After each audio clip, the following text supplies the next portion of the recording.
জাতি ভবিষ্যৎ দেশ ও জাতি সেবাই হবে, দেশ ও জাতি সেবাই হবে আমাদের জীবনে সফল। শিক্ষা, নৈতিকতা, মানবতা, দেশপ্রেম আমাদের চলার নীতি, আমাদের চলার নীতি। এটাই বুঝিতে চাই না ফাউন্ডেশন স্কুল কলেজে মূলনীতি।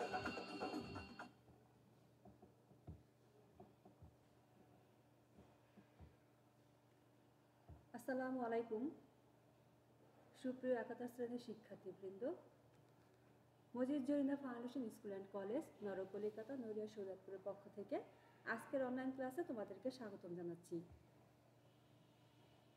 প্রিয় শিক্ষার্থীরা, আজ তোমাদের সাথে আমি একাদশ শ্রেণীর পরিণীতি এবং সুশাসন প্রথম পত্র নিয়ে আলোচনা করব। আর পরিণীতি এবং সুশাসন প্রথম পত্রে আজ তোমাদের সাথে আমি আলোচনা করব পঞ্চম অধ্যায়। পঞ্চম অধ্যায়ের মূল শিরোনাম হচ্ছে নাগরিক অধিকার, কর্তব্য ও মানবাধিকার। প্রিয় শিক্ষার্থীরা, আজকের আলোচ্য বিষয় হচ্ছে নাগরিক অধিকার। উপস্থাপনায় রয়েছে আমি শারমিন, প্রভাষক, রাষ্ট্রবিজ্ঞান বিভাগ। প্রিয় একাদশ শ্রেণীর শিক্ষার্থীরা, তোমাদের সাথে আমি গত ক্লাসে আলোচনা করেছিলাম অধিকার সম্পর্কে, অর্থাৎ অধিকার কি, অধিকারের শ্রেণী বিভাগ, এই বিষয়ে গত ক্লাসে আমি তোমাদের সাথে আলোচনা করেছি। আজ তোমাদের সাথে আমি আলোচনা করব অধিকারের রক্ষা কবচ সম্পর্কে, অর্থাৎ আজকের ক্লাস থেকে তোমরা যা শিখতে পারবে তা হচ্ছে বিশ্বায়নের প্রেক্ষিতে বিভিন্ন দেশের নাগরিক অধিকারের তুলনা করতে পারবে, নাগরিকের তথ্য অধিকার সম্পর্কে ব্যাখ্যা করতে পারবে এবং অধিকারের রক্ষা কবচ সম্পর্কে আলোচনা করবে। প্রিয় শিক্ষার্থীরা, যেহেতু তোমাদের সাথে আমি গত ক্লাসে অধিকার কি অর্থাৎ অধিকার ধারণা দিয়েছিলাম এবং অধিকারের বিভিন্ন শ্রেণী বিভাগ আলোচনা করেছিলাম, তারই ধারাবাহিকতায় আজ তোমাদের সাথে আলোচনা করতে যাচ্ছি অধিকারের রক্ষা কবচ সম্পর্কে, বিশ্বায়ন এবং নাগরিক অধিকার সম্পর্কে এবং নাগরিকের তথ্য অধিকার এই সম্পর্কে। তো প্রিয় শিক্ষার্থীরা, আশা করি ক্লাসটি তোমাদের ভালো লাগবে এবং ক্লাসটি অবশ্যই তোমরা দেখবে। আর আজকের ক্লাস অনুযায়ী তোমরা অবশ্যই পড়াটা সুন্দরভাবে এবং ভালোভাবে বাসায় তৈরি করে ফেলবে। তো প্রিয় শিক্ষার্থীরা, এখন আমি তোমাদের সাথে প্রথমে আলোচনা করব অধিকারের রক্ষা কবচ সম্পর্কে। বর্তমান বিশ্বে মানুষের ব্যক্তিত্ব বিকাশ এবং সুষম সমাজ জীবনের জন্য অধিকার প্রতিষ্ঠিত করা আবশ্যক। রাষ্ট্র নাগরিকের সামাজিক, রাজনৈতিক, অর্থনৈতিক অধিকারসমূহ প্রবর্তন ও সেগুলো সংরক্ষণ করে থাকে। সাধারণত যে বিশেষ ব্যবস্থা অবলম্বনের মাধ্যমে অধিকারকে রক্ষা করা যায় সেগুলোকে বলা হয় অধিকারের রক্ষা কবচ। প্রিয় শিক্ষার্থীরা, তোমাদের এরকম প্রশ্ন আসতে পারে যে অধিকারের রক্ষা কবচ কি, অধিকার রক্ষা কবচ বলতে কি বোঝো? তখন কিন্তু এভাবে লিখতে হবে যে বিশেষ ব্যবস্থা অবলম্বনের মাধ্যমে নাগরিকের বা অধিকারকে রক্ষা করা যায় সেগুলোকে বলা হয় অধিকারের রক্ষা কবচ। এখন আমি তোমাদের সাথে প্রিয় শিক্ষার্থীরা আলোচনা করব যে বিভিন্ন ধরনের রক্ষা কবচ, অধিকারের যে বিভিন্ন ধরনের রক্ষা কবচ রয়েছে সে সম্পর্কে। তো অধিকারের যে রক্ষা কবচগুলো রয়েছে সেগুলো হচ্ছে আইন, গণতন্ত্র, সংবিধানে মৌলিক অধিকারের ঘোষণা,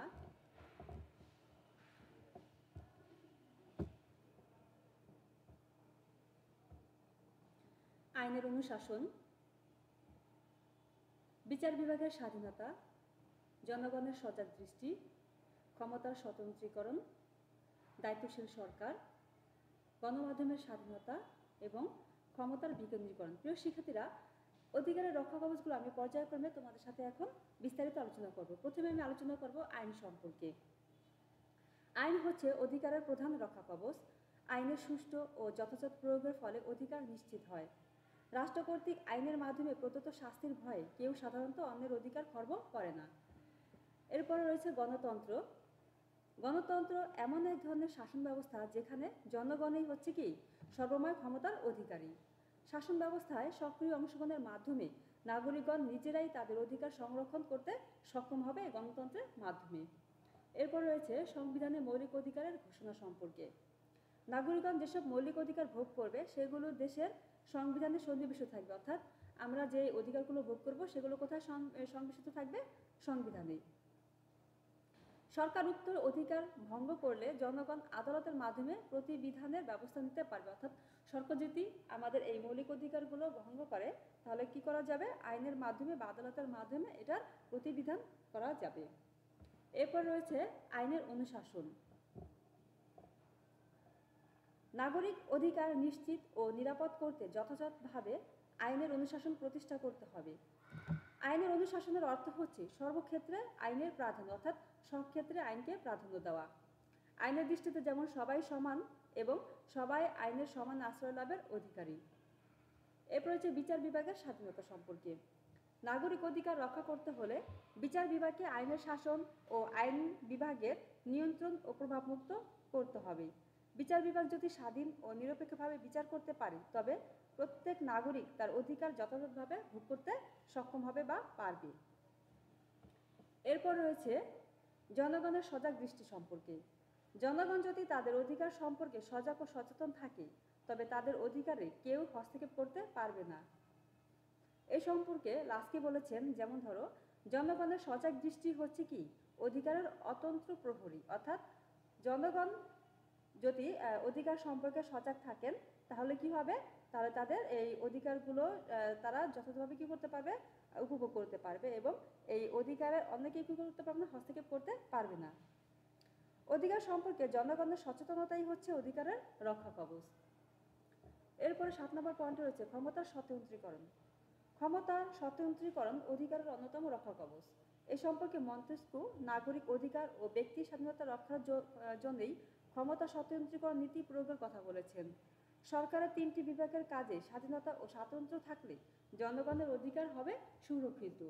অর্থাৎ জনগণের যে 3টে বিভাগ, এই 3টা বিভাগ যদি তাদের কাজের ক্ষেত্রে স্বাধীন থাকে এবং স্বতন্ত্র থাকে তাহলে জনগণের অধিকার এখানে খর্ব হবে না, অর্থাৎ জনগণের অধিকারগুলো সুরক্ষিত থাকবে। এরপর হচ্ছে দায়িত্বশীল সরকার। দায়িত্বশীল সরকার জনগণের অধিকার রক্ষার অন্যতম উপায়। দায়িত্বশীল সরকার তাদের কৃতকর্মের জন্য জনগণের কাছে জবাবদিহি করতে বাধ্য থাকে। তাই এই সরকার জনমতকে অধিক গুরুত্ব দেয় এবং জনগণের অধিকার রক্ষার ব্যাপারে অধিক সচেতন থাকে।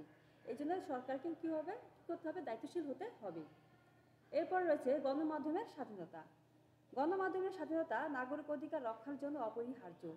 গণমাধ্যমের স্বাধীন, নিরপেক্ষ ও শক্তিশালী ভূমিকা নাগরিক অধিকার রক্ষার সহায়ক। 10 নম্বর পয়েন্টে রয়েছে ক্ষমতার বিকেন্দ্রীকরণ। ক্ষমতার বিকেন্দ্রীকরণ নাগরিক অধিকার ক্ষমতার অন্যতম উপায়।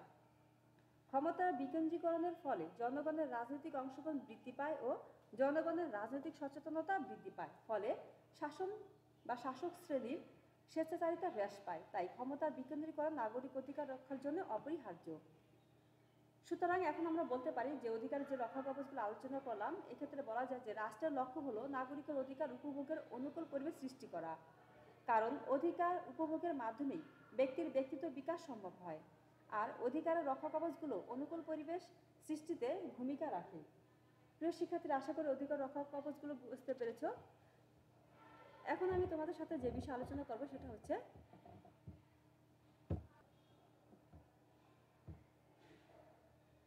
বিশ্বায়ন এবং নাগরিক অধিকার এই সম্পর্কে আলোচনা করব। প্রথমে আমরা জানবো বিশ্বায়ন এবং নাগরিক অধিকার কি।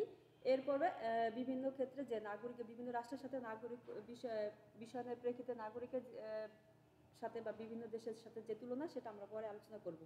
তো প্রথমে আমি এখন তোমাদের সাথে আলোচনা করব বিশ্বায়ন এবং নাগরিক অধিকার এই সম্পর্কে। বিশ্বায়ন কি এই সম্পর্কে আগে বলে নেই। বিশ্বায়ন হচ্ছে পারস্পরিক ক্রিয়া এবং আত্মসংযোগ সৃষ্টিকারী এমন একটি পদ্ধতি যা বিভিন্ন জাতি, সরকার, প্রতিষ্ঠান এবং জনগণের মধ্যে সমন্বয় সাধন করে। বিশ্বায়নের প্রধান চালিকা শক্তি হচ্ছে আন্তর্জাতিক বাণিজ্য ও বিনিয়োগ, আর এর প্রধান সহায়ক শক্তি হচ্ছে তথ্য প্রযুক্তি। 20 শতাব্দীর শেষ দিকে এবং 21 শতাব্দীর শুরুতে বিশ্বায়ন শব্দটি বিশ্বব্যাপী ব্যাপক প্রসার লাভ করেছে। মার্কিন যুক্তরাষ্ট্র এবং ইউরোপের বেশ কয়েকটি শিল্পোন্নত দেশ থেকে শুরু করে এশিয়া, আফ্রিকা ও ল্যাটিন আমেরিকার উন্নয়নশীল দেশগুলোতে বিশ্বায়নের ঢেউ এসে লেগেছে। সে কারণে বিশ্বায়নের সম্যক জ্ঞান থাকা প্রয়োজন। বিশ্বায়ন বিশ্বব্যাপী সব সমাজ ও অর্থব্যবস্থার মধ্যে সংহতি বজায় রাখার এমন এক প্রক্রিয়া নির্দেশ করে যা একই প্রকার উৎপাদন এবং পুনরুত্থান ব্যবস্থার আস্থাশীল।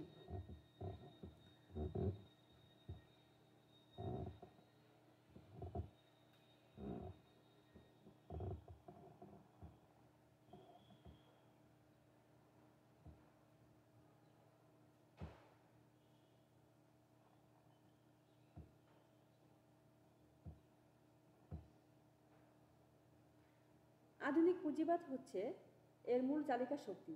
প্রকৃতপক্ষে বিশ্বায়ন বলতে বোঝায় পুঁজি, অর্থ, সম্পদ ও প্রযুক্তির এক স্থান থেকে অন্য স্থানে চলাচল, অর্থাৎ বিশ্বের যে কোনো প্রান্তে উৎপাদনের যে কোনো উৎপাদন বা উপাদান অবাধে চলাফেরার সুযোগ লাভ করবে।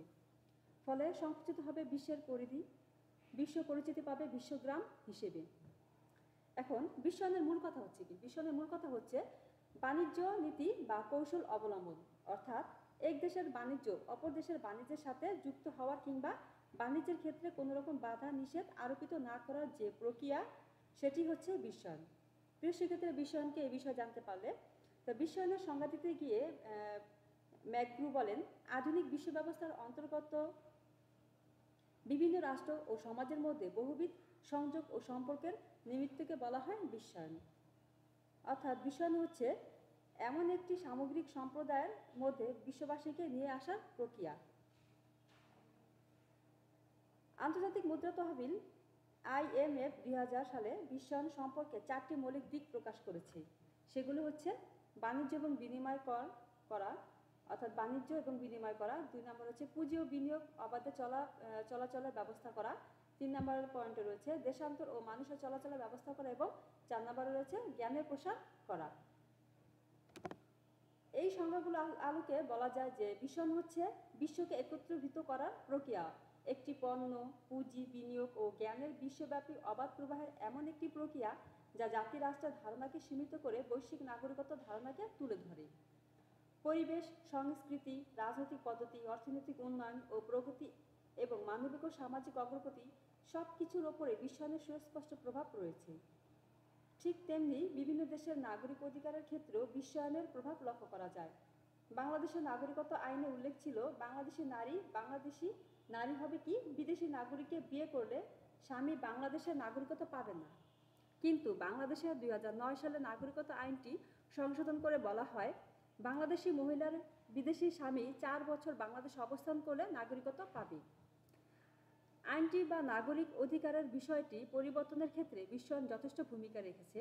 মার্কিন যুক্তরাষ্ট্রের আইনে আছে, মার্কিন যুক্তরাষ্ট্রের ভূখণ্ডে কোনো সন্তান জন্ম নিলে সে মার্কিন যুক্তরাষ্ট্রের নাগরিক হবে। অর্থাৎ মার্কিন যুক্তরাষ্ট্রের যে আইনে তাদের যে বলা রয়েছে যে ওই মার্কিন যুক্তরাষ্ট্রের ভূখণ্ডে যদি কোনো সন্তান জন্ম নেয় তাহলে কি হবে? তাহলে সেই সন্তান মার্কিন যুক্তরাষ্ট্রের নাগরিক পাবে।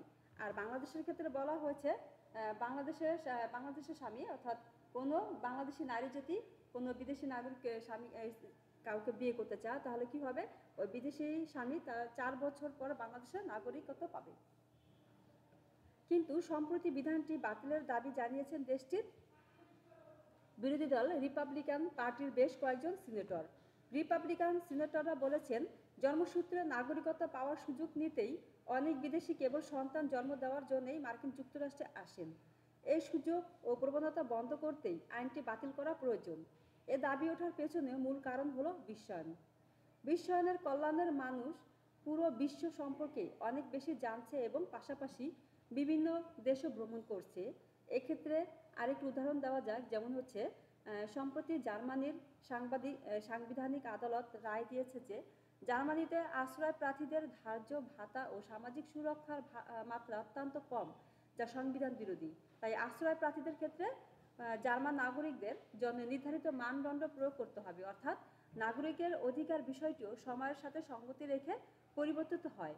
সহজভাবে বলা যায়, নাগরিক অধিকারের ক্ষেত্রে বর্তমানে বিশ্বায়ন যথেষ্ট ভূমিকা রাখছে। প্রিয় শিক্ষার্থীরা, এতক্ষণ আমি তোমাদের সাথে বিশ্বায়ন এবং নাগরিক অধিকার সম্পর্কে আলোচনা করেছি। এখন আমরা জানবো বিশ্বায়নের প্রেক্ষিতে বিভিন্ন দেশের নাগরিক অধিকারের তুলনা সম্পর্কে। প্রথমে আলোচনা করব বাংলাদেশ সম্পর্কে। গণপ্রজাতন্ত্রী বাংলাদেশের সংবিধানের 3য় ভাগের 27 থেকে 44 অনুচ্ছেদ পর্যন্ত মোট 18টি মৌলিক অধিকারের কথা লিপিবদ্ধ করা হয়েছে। মৌলিক অধিকারগুলো হলো: 1. আইনের চোখে সমতা। 2. ধর্ম, গোষ্ঠী, বর্ণ প্রভৃতি কারণে বৈষম্যহীনতা। 3. সরকারি চাকরিতে নিয়োগ লাভের সুযোগের সমতা। 4. উপাধি, সম্মান ও ভূষণের বিলোপ সাধন। 5. আইনের আশ্রয় লাভের অধিকার। 6. জীবন ও ব্যক্তি স্বাধীনতার রক্ষণ। 7. গ্রেপ্তার ও আটক সম্পর্কে রক্ষা কবচ। 8. জবরদস্তি শ্রম নিষিদ্ধকরণ। 9. বিচার ও দণ্ড সম্পর্কে রক্ষণ। 10. চলাফেরার স্বাধীনতা। 11. সমাবেশের স্বাধীনতা। 12. সংগঠনের স্বাধীনতা। 13. চিন্তা ও বিবেকের স্বাধীনতা এবং বাক স্বাধীনতা। 14 পেশা বা বৃত্তি স্বাধীনতা, 15 নম্বর রয়েছে ধর্মীয় স্বাধীনতা, 16 সম্পত্তির অধিকার, 17 নম্বর রয়েছে গৃহ ও যোগাযোগের রক্ষণ এবং 18 নম্বর পয়েন্টে রয়েছে মৌলিক অধিকার বলবৎকরণ। এছাড়া সংবিধানের 26-1 অনুচ্ছেদে বলা হয়েছে মৌলিক অধিকারের সাথে অসামঞ্জস্যপূর্ণ সব প্রচলিত আইন যতখানি অসামঞ্জস্যপূর্ণ ততখানি বাতিল হবে। প্রিয় শিক্ষার্থীরা, গণপ্রজাতন্ত্রী বাংলাদেশ সংবিধানে যে মৌলিক অধিকার সম্পর্কে বলা রয়েছে, আমি এই বিষয়ে তোমাদের সাথে তোমাদের পৌরনীতি এবং সুশাসন 2য় পত্রের 4th অধ্যায় বাংলাদেশের সংবিধান সেখানেও আলোচনা করেছি, সেটাও তোমরা সেই ক্লাসগুলো দেখলে তোমরা বুঝতে পারবে। তো এখন আমি আলোচনা করব পরবর্তীতে ভারত সম্পর্কে। ভারতীয় সংবিধানের 3য় ভাগে 12 থেকে 35 নং ধারায় মৌলিক অধিকারগুলো লিপিবদ্ধ করা হয়েছে। মূল সংবিধানে মৌলিক অধিকার ছিল 7টি। পরে 1978 সালের 44তম সংবিধান সংশোধনের পর সম্পত্তির অধিকার মৌলিক অধিকারের তালিকা থেকে বাদ দেওয়ায় বর্তমানে মৌলিক অধিকারের সংখ্যা দাঁড়িয়েছে 6টি। 6টি মৌলিক অধিকার হচ্ছে: 1 সাম্যের অধিকার, 2 স্বাধীনতার অধিকার, 3 শোষণের বিরুদ্ধে প্রতিবাদের অধিকার, 4 ধর্মীয় স্বাধীনতার অধিকার, 5 সংস্কৃতি ও শিক্ষা বিষয়ক অধিকার এবং 6 শাসনতান্ত্রিক প্রতিবিধানের অধিকার। এছাড়া আরও কতগুলো অধিকার রয়েছে যেগুলো সংবিধানে উল্লেখ করা হয়নি কিন্তু প্রচলিত আইন এবং রেগুলেশনের মাধ্যমে কার্যকর করা হয়েছে। এগুলো হচ্ছে ভারতের। সেগুলো হলো সরকারি চাকরিতে নিয়োগের ক্ষেত্রে সমতা, তারপরে উপাধি লাভের পরিসমাপ্তি, বাক স্বাধীনতা, অস্ত্রমুক্ত অবস্থায় শান্তিপূর্ণভাবে সমাবেশের অধিকার, সংগঠন ও ইউনিয়ন গঠনের অধিকার, স্বাধীনভাবে চলাফেরার অধিকার, জীবন ও ব্যক্তি স্বাধীনতার অধিকার, গ্রেপ্তার ও আটক থেকে মুক্তি লাভের অধিকার ইত্যাদি। এরপরে আমি আলোচনা করব মার্কিন যুক্তরাষ্ট্র সম্পর্কে। মার্কিন যুক্তরাষ্ট্রের নাগরিকের মৌলিক অধিকার সংবিধানে লিখিতভাবে লিপিবদ্ধ করার রীতি মার্কিন যুক্তরাষ্ট্রের সংবিধানেই সর্বপ্রথম চালু হয়। অবশ্য মার্কিন যুক্তরাষ্ট্রের সংবিধান প্রণয়নের প্রাথমিক পর্যায়ে কোনো মৌলিক অধিকার সন্নিবেশিত ছিল না,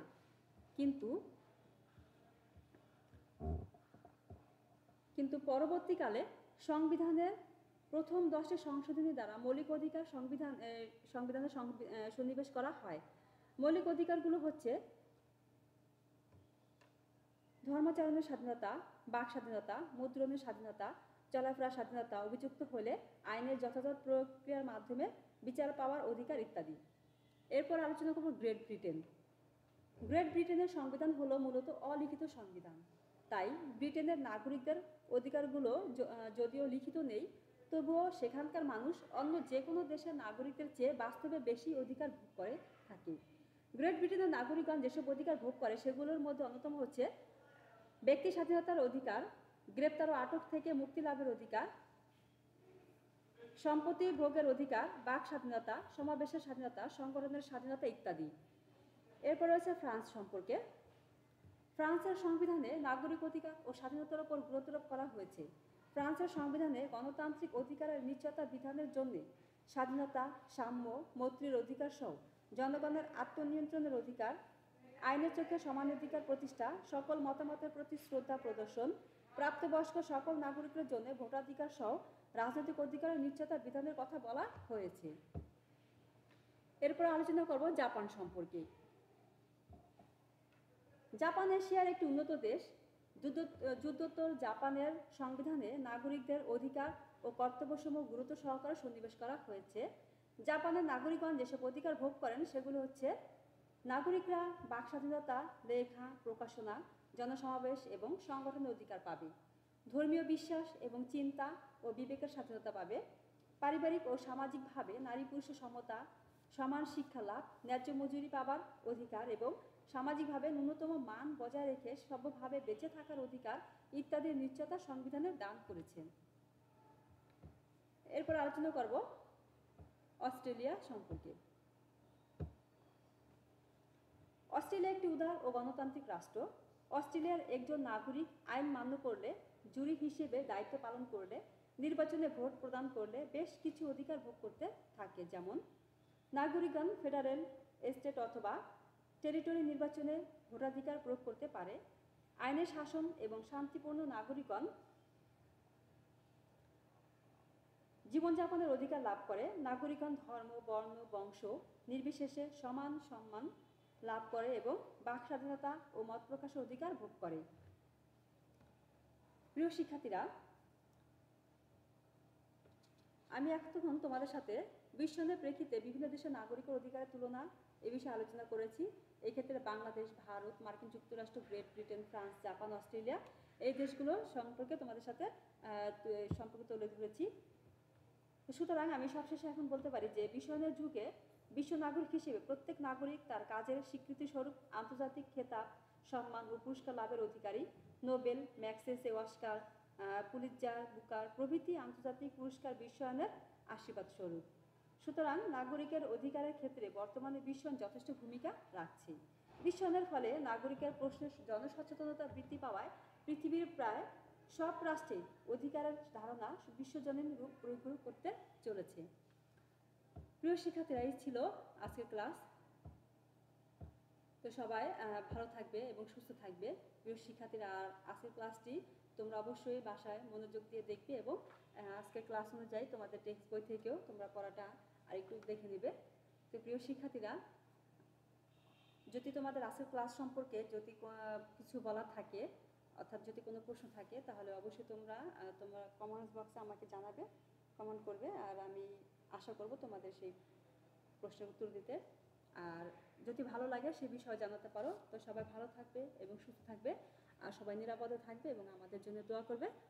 প্রিয় শিক্ষার্থীরা, আজকের ক্লাস এখানেই শেষ করছি। তোমরা ভালো থাকো। ধন্যবাদ সবাইকে।